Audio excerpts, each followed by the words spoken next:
When you look at who's going to get a lot of blame, it's always going to be the manager. I know that he just signed a contract. What is his status come the offseason for Aaron Boone and for the Yankees? Because some will say we need another voice, or some will say we need to go in another direction. How do you sort of view this? How do you approach all this with the Yankees in the front office in this offseason?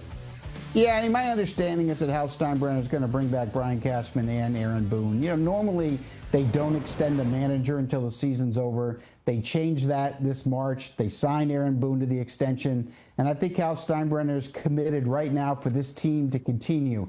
I think this has more to do with they need to improve the depth of the bullpen. They need to improve the lineup. And I think that's where the focus has to be in the offseason rather than looking at the front office or in the dugout. Now, there could be some coaching changes.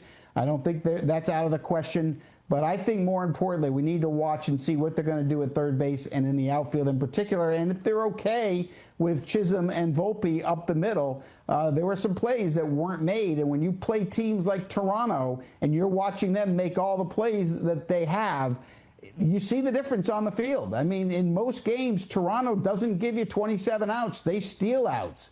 And their outfield was one of the best defensive outfields in the game.